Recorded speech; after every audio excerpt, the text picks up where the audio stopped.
Hello and welcome. You're watching News Tonight on Rajya TV. I'm Rajya. Let's have a look at the top headlines. Government confirms killing of 39 Indians kidnapped in 2014 by ISIS in Iraq. Statement comes a year after Sushma Swaraj told Parliament she can't declare anyone dead without proof. Minister of State for External Affairs V.K. Singh to bring back mortal remains of the victims.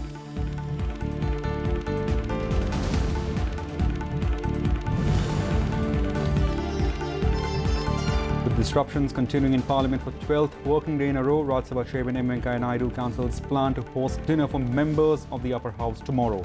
Lok Sabha once again fails to take up notice on no confidence motion.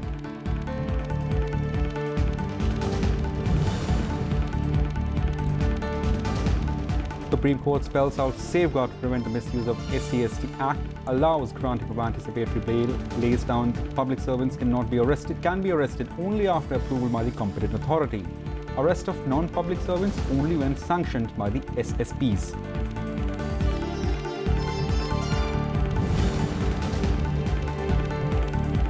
BJP, now the sole custodian of temples in India, says Congress leader Kamal Nath in an exclusive interview to Rajya Sabha TV. Congress leader also claims that he is a proud Hindu but against Hindutva, while defending Rahul Gandhi's mythological reference to Kauravas and Pandavas at the Congress plenary session.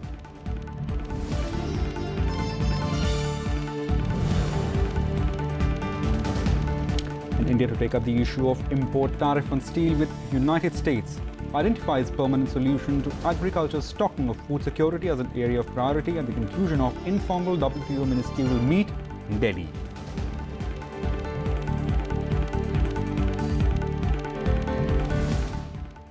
Now a top story. Minister of External Affairs Sushma Swaraj informed the Rajya Sabha that 39 missing Indians who were kidnapped in 2014 by ISIS in Iraq were dead. A deep penetration radar was used to establish the presence of bodies below a mound with the help of Iraqi authorities. Minister of State for External Affairs V.K. Singh will bring back the remains of the dead men from Iraq. External Affairs Minister Sushma Swaraj on Tuesday confirmed that 39 missing Indians in Iraq are dead. Her statement came a day after the government verified the news. Swaraj told the upper house of parliament that a relentless search led to a mound in Badoosh where the ISIS had buried the bodies. The mortal remains were exhumed and sent to Iraq's capital Baghdad for DNA testing by the Martyrs Foundation. हम बहुत शुक्रगुजार हैं martyrs foundation के, उन्होंने हमारे अनुरोध को स्वीकार किया और उन्होंने जो हमने बॉडीज इस माउंड में से एक्सह्यूम करा के भेजी थी उसका उन्होंने डीएनए टेस्ट करना शुरू किया। सबसे पहला मैच किया संदीप नाम के लड़के का। जैसे उन्होंने खबर दी कि संदीप का डीएनए, तो हमें ये पता चल गया क्योंकि बॉडीज भी पूरी 39 थी, ये भी एक चिन्ह था, उसमें से बॉडीज भी पूरी 39 निकली थी। उसके बाद एक डीएनए होता चला गया। राजदूत खबर देते रहे, आज 5 हो गए हैं, आज 8 हो गए हैं, आज 10 हो गए हैं, लेकिन कल उन्होंने हमें खबर दी कि 38 लोगों का डीएनए मैच हो गया है। Minister of State for External Affairs General V.K. Singh is slated to bring the remains of the dead Indians from Iraq. The plane will first go to Amritsar and Kolkata via Patna. हम केवल घोषणा तक नहीं रुक रहे हैं। General VK. Singh जहाज लेकर यहां से इराक जाएंगे। उनके पार्थिव शरीर कॉफिन्स में पूरे सर्टिफिकेट के साथ, केवल उनके नाम और पासपोर्ट नंबर के साथ नहीं, मार्टियर्स फाउंडेशन के सर्टिफिकेट के साथ कि इनका डीएनए फलां से मैच हुआ है, ताकि ये वही व्यक्ति है। उनके जहाज में उनके पार्थिव शरीर लेकर आएंगे। जहाज पहले अमृतसर उतरेगा, 31 लोग उसमें पंजाब के और 4 हिमाचल के, उनको हम वहाँ बॉडीज़ देंगे। फिर पटना जाएंगे उसी जहाज को लेके। जो बिहार के लोग हैं उनके पार्थिव शरीर वहाँ के परिवारजन को सौंपेंगे। वहाँ से कलकत्ता जाएंगे और जो वेस्ट बंगाल के लोग हैं उनको सौंपेंगे। The House also observed silence as a mark of respect to the departed souls. बहुत दुखद समाचार है पूरा देशवासियों के लिए। As a mark of respect to the memory of those Indians who got killed in Iraq by ISIS, we will observe 2 minutes silence. I request the honourable members to rise in their places and observe silence. Nearly 40 Indian construction workers from Punjab, Himachal Pradesh, West Bengal and Bihar were abducted by the ISIS from Mosul in Iraq. One of them escaped by posing as a Muslim from Bangladesh. The rest were taken to Badush and killed. Last July, External Affairs Minister Sushma Swaraj told Parliament that she could not declare the 39 Indians dead since there was no concrete proof of their death.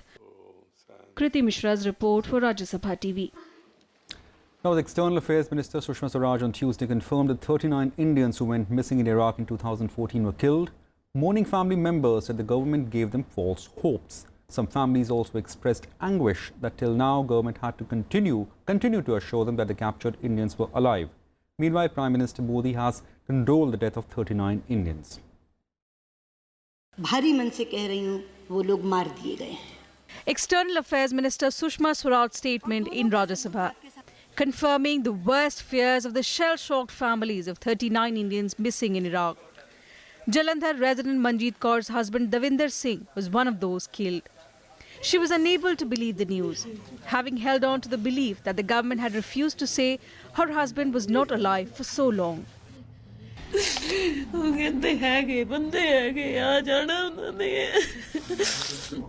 उन्होंने तो कहना मेरे ते भरोसा ते एक रब ते भरोसा करो ਅਸੀਂ ਕਿ ਸਾਨੂੰ ਤੁਹਾਡੇ ਤੇ ਭਰੋਸਾ ਹੈ ਰੱਬ ਨਾਲੋਂ ਜ਼ਿਆਦਾ ਅਸੀਂ ਤੁਹਾਡੇ ਤੇ ਭਰੋਸਾ ਕੀਤਾ Gurpinder Kaur, the sister of Majinder Singh, who was among the 39 Indians killed, said the family will not believe the news till the government showed them the evidence. कल तो मैं यही चाहती हूँ कि वो बैठे हमारे पास और हमें बताएं कि कैसे कैसे उनको ये जो उन्होंने जो स्टेटमेंट दी है किस बेस पे दी है, अगर डीएनए टेस्ट मैच हुए हैं तो कैसे हुए हैं, उनको वो बॉडीज कहाँ मिली, कैसे पता चला कि लाखों बॉडीज में हमने वहीं से वो बॉडीज निकालनी है और वो इंडियंस की ही हैं. Family members of Aman, a resident of Kangra in Himachal Pradesh, were distraught. उसके लिए क्या बताएं, वापस शायद तो आश्वासन देते रहे कि ठीक है, बस इतना बताते रहे. क्या डिमांड क्या करनी है उसकी, वो चला गया, उन्हें क्या करना है. Expressing their anguish, the family members of Vidya Bhushan Tiwari blamed the government for giving them false hopes.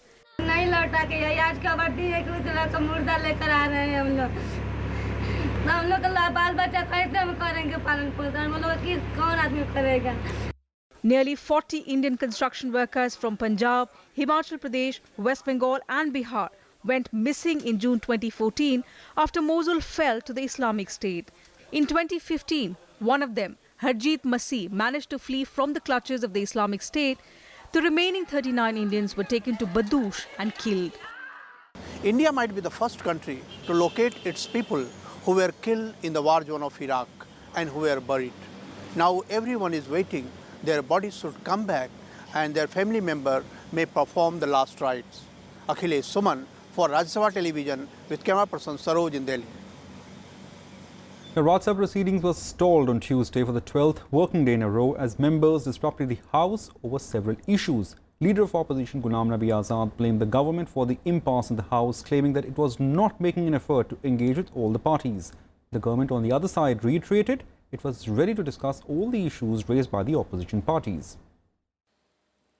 Soon after the House observed silence in the memory of Indians killed by ISIS in Mosul, leader of opposition Ghulam Nabi Azad asserted that the opposition wanted Rajya Sabha to function.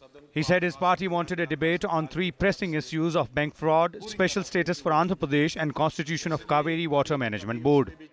No effort has been made by the government so far to talk to these political leaders to sort out the issue. So the government is responsible for the impasse because they have not taken any effort to solve this impasse in the House. While the opposition is unitedly interested in functioning and running the proceedings of the House. Responding to the accusation, Law Minister Ravi Shankar Prasad said the government is prepared for a debate on all issues. Minister of State for Parliamentary Affairs Vijay Goyal also said the government has been ready for discussion ever since the commencement of the second half of the budget session. Therefore, the government is open. Let us cooperate. Every issue we are going to have a debate, sir. That's our very clear offer. Honorable the leader has said, other house has said, we are open for debate on all the issues, including on the bank side. तो मैं इनको आश्वस्त करना चाहता हूं कि वे चर्चा को शुरू करने दें. सरकार चर्चा के लिए हर विषय पे, हर टॉपिक पे, हर इशू पे तैयार है चर्चा करने के लिए, चाहे वो कोई विषय हो. इस सरकार ने मोदी सरकार ने 4 साल विकास के काम किए और भ्रष्टाचार पे लगाम लगाई है और इसीलिए हमको किसी बात का कोई डर नहीं है. Chairman M. Venkaiah Naidu stated that all sides are in agreement to discuss all the issues. On the day one, I said the banking issues should be discussed, Kaveri issue to be discussed, Andhra issue to be discussed. The chair has said it, the leader of the house has said it, and now opposition also is saying it. I don't find any reason. What is this? What is happening? This is no good. This is no good. The protests, however, continued over the demands for special category status and constitution of Kaveri Water Management Board. With no let-up in the disruptions, Chairman adjourned the House till Wednesday. House stands adjourned to meet on 21st March morning 11 a.m. Wednesday. Kriti Mishra's report, Rajya Sabha TV. Now, with Rajya Sabha not functioning for 12th working day in a row, Chairman M. Venkaiah Naidu called off a dinner that he was to host with the members of the upper house on Wednesday night. Sources say that all preparations for the proposed dinner had been made last week itself. Naidu had even invited President, Prime Minister, Leader of the House, Leader of the Opposition and several floor leaders for the dinner. He was expecting Rajya Sabha to get back to normal business on Monday, the first day of the third week of the second half of the budget session. But when that didn't materialize, sources said that Naidu conveyed his anguish over the stalemate and informed them of his decision to call off the dinner. Sources say Naidu was of the view that it will not be appropriate to go ahead with the dinner with House not functioning for over 2 weeks.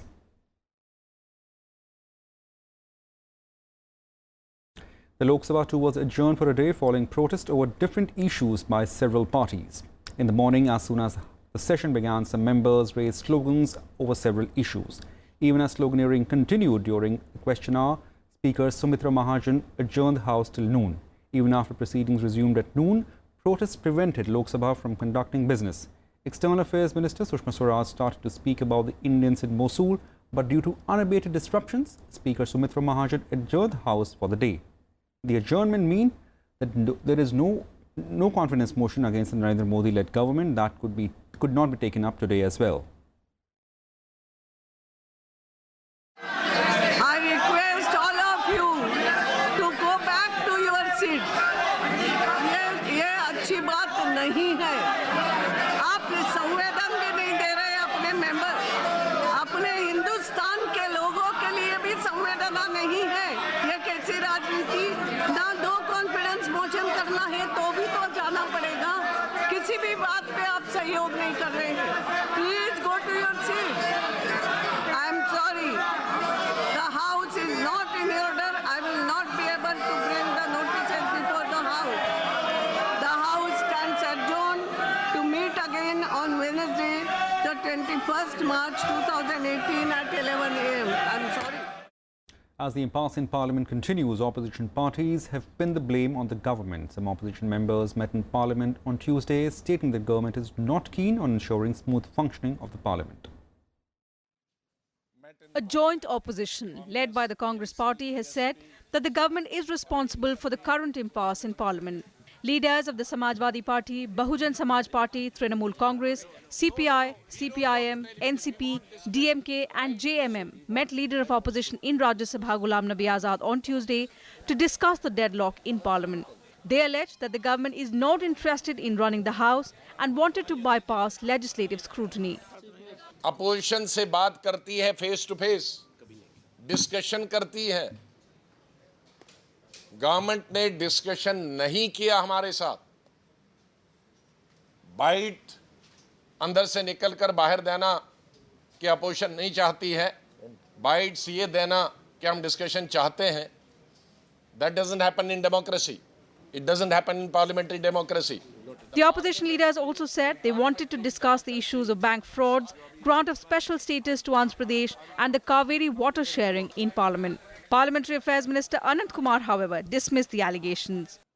मैं पूछना चाहूँगा, जब यहाँ उन्होंने banking scam के बारे में बहस के लिए नोटिस दिया था और उस सदन में भी नोटिस दिया था, उस नोटिस पर वो चर्चा करने से क्यों मुकरे?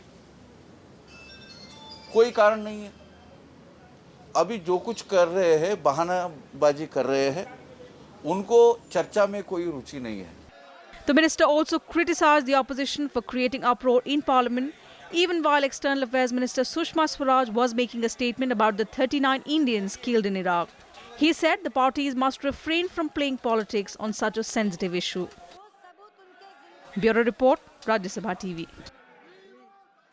The Supreme Court has passed a slew of directions for cases under the SC/ST Prevention of Atrocities Act to stop its misuse. The Apex Court has said that no public servant can be arrested in the cases under the SC/ST Act without approval from the competent authority. The top court also said there is no absolute bar in granting anticipatory bail in cases lodged against public servant under the SC/ST Act. The Supreme Court on Tuesday passed a new set of directions relating to cases under the SC/ST Prevention of Atrocities Act 1989. The Supreme Court said there will be no immediate arrest in cases lodged against public servants under the SC/ST Act. It also said there is no absolute bar in granting anticipatory bail to public servants in such cases. Taking note of the misuse of the stringent SC/ST Act, the Apex Court said a preliminary investigation by an officer not below the rank of deputy superintendent is a must before arresting a public servant.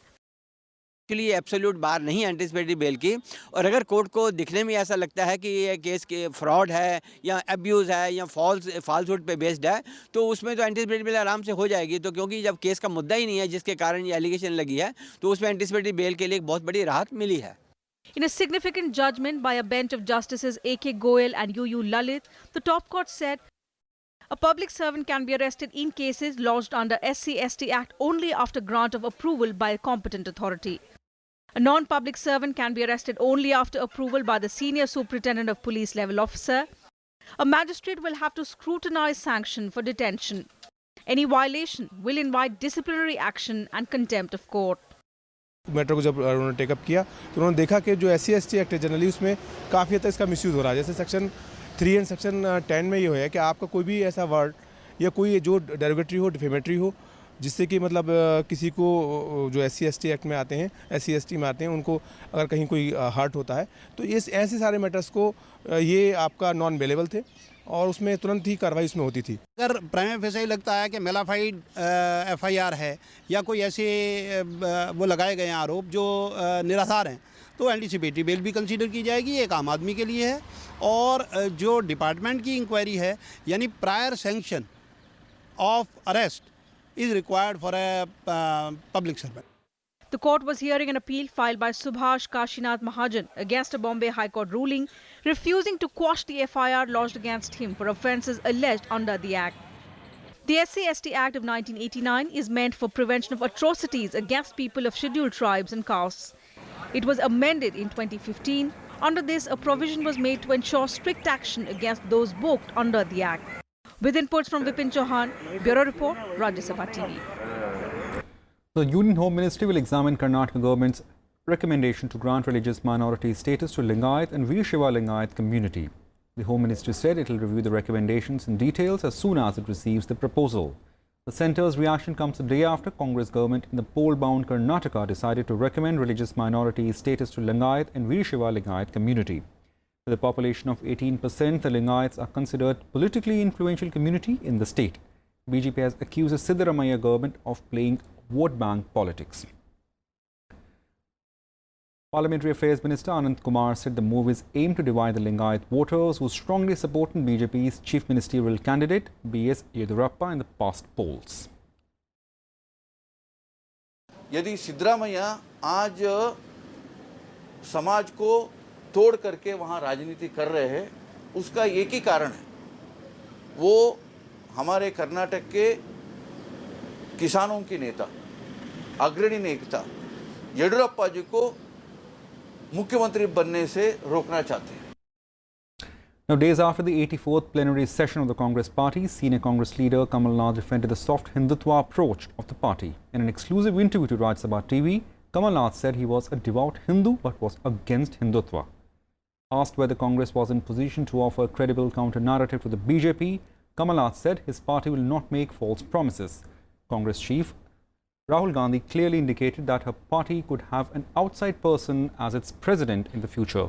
However, Kamal Nath said that the party was not ready for it because Rahul Gandhi was elected as and selected by the Congress workers.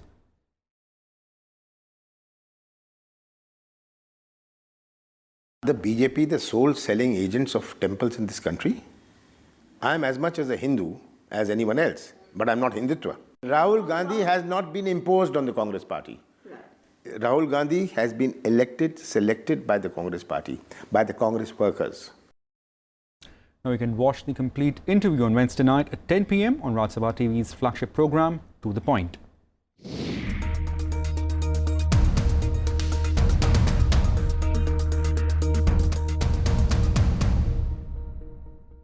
Commerce and Industry Minister Suresh Prabhu on Tuesday said India will bilaterally discuss import curbs on the steel with the United States. Speaking at the conclusion of informal WTO ministerial meet, Prabhu stressed that unilateral trade measures taken by any country can harm global trade.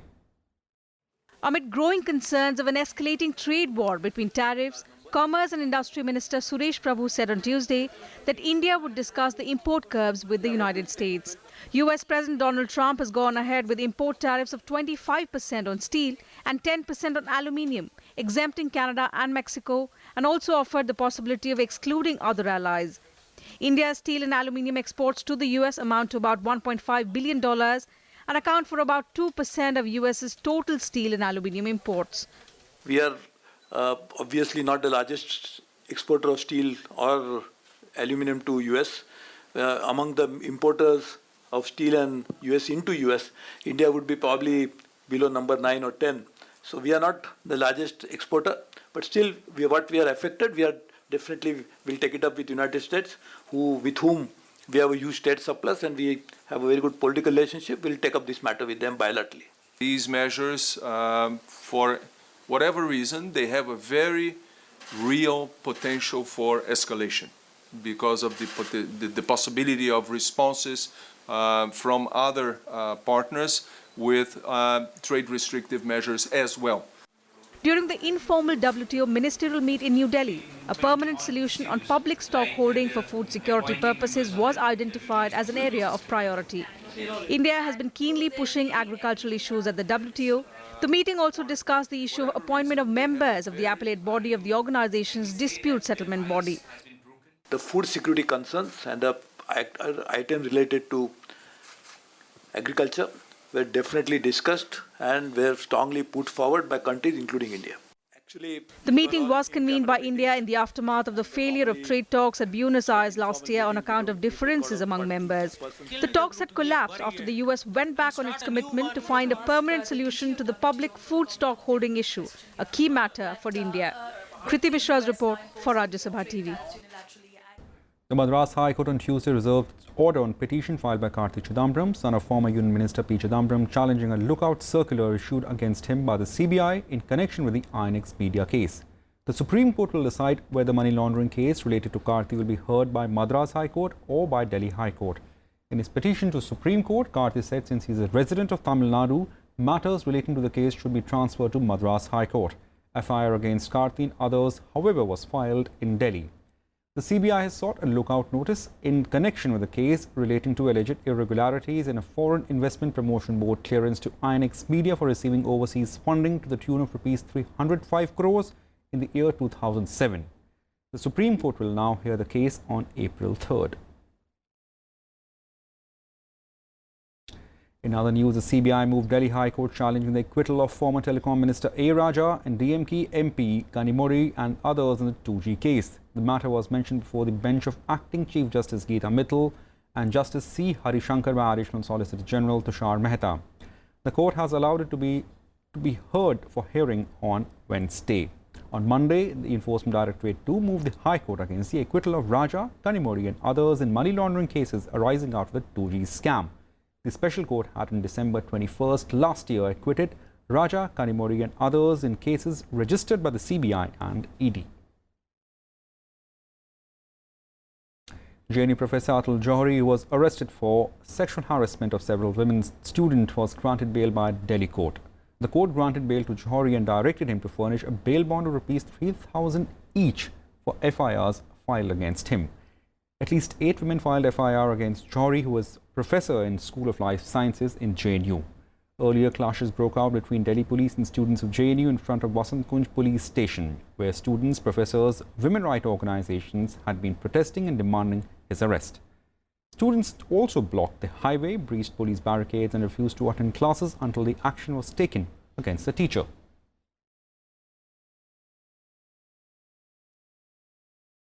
Students demanding permanent jobs in railways blocked rail traffic for a few hours in Mumbai today. Suburban services between Matunga and Dadar station were blocked, affecting lakhs of commuters. The students later called off the protest after Railway Minister Piyush Goyal appealed to them apply for ongoing recruitment drive that ends on March 31st. Maharashtra Chief Minister Devendra Fadnavis also informed the Legislative Assembly that the Railway Administration has initiated talks with the protesting students. One of the major demands of job aspirant is scrapping the 20% upper limit for hiring. These posts are reserved for course-completing Act apprentices who are already engaged in railway establishment under the Apprenticeship Act.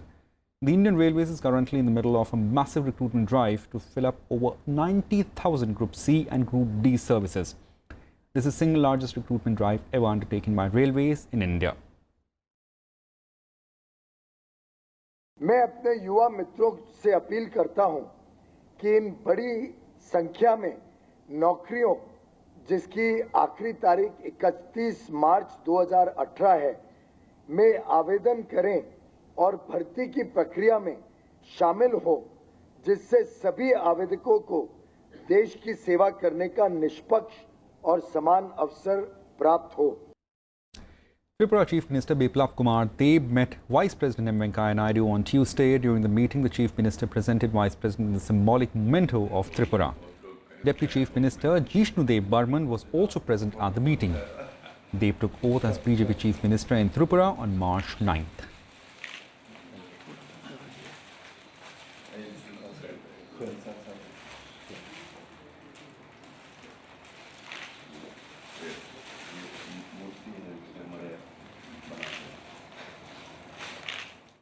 Vice President Venkaiah Naidu met and interacted with the officers training of the 71st batch of Indian Revenue Services in Delhi.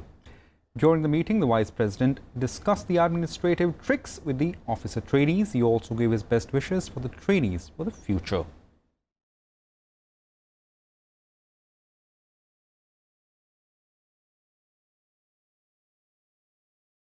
President Ramnath Kovind on Tuesday conferred prestigious Padma Awards for 2018 on 43 prominent personalities. Noted music composer Rajya, literature P. Parameswaran, classic singer Ustad Ghulam Mustafa Khan have been honoured with Padma Vibhushan.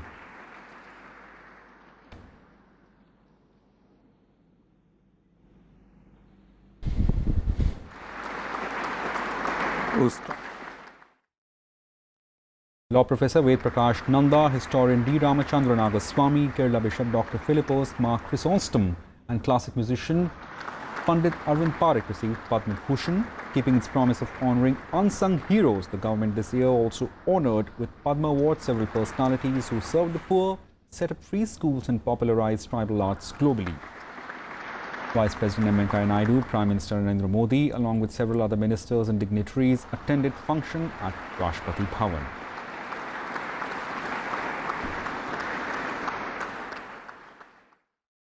That's it for now. Keep watching Rajya Sabha TV for more. Thank you and good night.